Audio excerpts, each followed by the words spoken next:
குழந்தைங்களுக்கு சூப்பரான ஒரு ஸ்நாக்ஸ் தாங்க. ஸ்கூலில் விட்டு வந்தோடனே இந்த மாதிரி ஒரு ஸ்நாக்ஸ் செஞ்சு கொடுத்தீங்கன்னா தினைக்குமே வாரத்தில் 2 முறை இந்த மாதிரி கேட்பாங்க. வாங்க எப்படி செய்யலான்றதை வீடியோக்குள்ளே போய் பார்க்கலாம் வாங்க.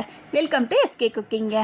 இப்போ ஒரு பிரெட் பேக்கெட் வந்துட்டு நான் ஃபுல்லாகவே அரைச்சி வச்சுருக்கேன். நல்லா கொஞ்சம் ரோஸ்ட் பண்ணி நீங்கள் அரைச்சாலும் சரி, இல்லைனா அப்படியே ப்ரெட்டை வந்து நீங்கள் போட்டு அரைச்சாலும் சரி. பிரெட் கிராம்ஸுக்கு பதிலாக நான் இதை வந்துட்டு அப்படியே ப்ரெட்டை அரைச்சி தனியாக எடுத்து வச்சுருக்கேங்க. இப்போ ஒரு உருளைக்கிழங்கு வந்துட்டு ஒரு 6 உருளைக்கிழங்கு போல் வேக வச்சுருக்கேன். அதை நம்ம உரித்து தனியாக ஒரு பவுல் எடுத்துக்கலாங்க.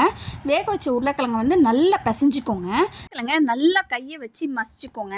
நல்லா இப்போ பாருங்க, உருளைக்கிழங்கு நல்லா நசுக்கிட்டேன். நல்லா வெந்துருச்சுங்க. இப்போ நான் அரைச்ச பிரெட் கிராம்ஸை வந்து ஒரு பாதி பிரெட் கிராம்ஸ் வந்து இதில் ஆட் பண்ணியிருக்கேங்க. இப்போ இதில் வந்துட்டு ஒரு 2 கேரட்டு, கொஞ்சம் கொத்தமல்லி, ஒரு 3 வெங்காயம் சின்னதாக கட் பண்ணி வச்சுருக்கேங்க. ஒரு 2 பச்சை மிளகாய். நீங்கள் பச்சை மிளகாய் பதில் தனி மிளகாத்தூள் கூட போட்டுக்கலாம். ஏன்னா அது ரொம்ப காரமாக இருக்குன்றது நான் பச்சை மிளகாய் மட்டும் 2 சின்னதாக ஆட் பண்ணிக்கிட்டேங்க.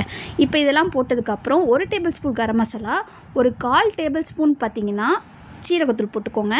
இதுக்கு தேவையான சால்ட்டும் ஒரு 1/4 டேபிள் ஸ்பூன் மஞ்சத்தூளுங்க. இப்போ நான் 1.5 டேபிள் ஸ்பூன் சால்ட்டு போட்டிருக்கேன். இதான் கரெக்டான அளவு. இப்போ இந்த சப்பாத்தி மாவு போல் பிசைஞ்சு அப்படியே தனியாக எடுத்து வச்சுக்கோங்க.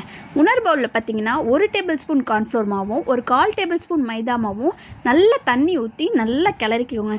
தண்ணி மாதிரியே இருக்கட்டும்ங்க. இந்த மாதிரி தண்ணியாக கட்டி இல்லாமல் கலந்து வச்சுக்கோங்க.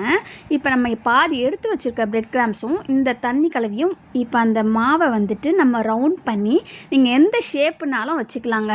நான் ரோல்ன்றதுனால ரோல் ஷேப் மாதிரி போட்டிருக்கேன். அதனால் அதில் ஒரு மைதா மாவுலையும் இந்த கார்ன்ஃப்ளவர் மாவில் டிப் பண்ணிக்கோங்க.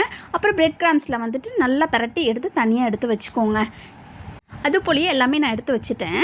இப்போ பார்த்திங்கன்னா எண்ணெய் வந்துட்டு நல்லா ஃபஸ்ட்டு காய வச்சுட்டேன். அதுக்கப்புறம் வந்துட்டு லோ ஃப்ளேமில் வச்சு ஒன்றா பொரித்து எடுத்திங்கன்னா நம்மளோட பிரெட் வெஜ் ரோல் சூப்பராக ரெடி ஆகிடுங்க. இந்த மாதிரி ஒரு தடவை வீட்டில் நீங்கள் குழந்தைங்களுக்கு செஞ்சு கொடுத்தீங்கன்னா குழந்தைங்க வந்து கடையில் இந்த மாதிரி கேட்க மாட்டாங்க. வீட்லேயே நீங்கள் செஞ்சு சாப்பிட்லாங்க. நீங்கள் டீப் ஆயிலே ஃப்ரை பண்ணிக்கலாங்க. அப்படி இல்லைன்னா பார்த்திங்கன்னா தவாவில் ஒன்றா போட்டு ஆயில் கம்மியாக விட்டு கூட நீங்கள் ரோஸ்ட் பண்ணி எடுத்து வச்சு சாப்பிட்டிங்கனாலும் சூப்பராக தாங்க இருக்கும்.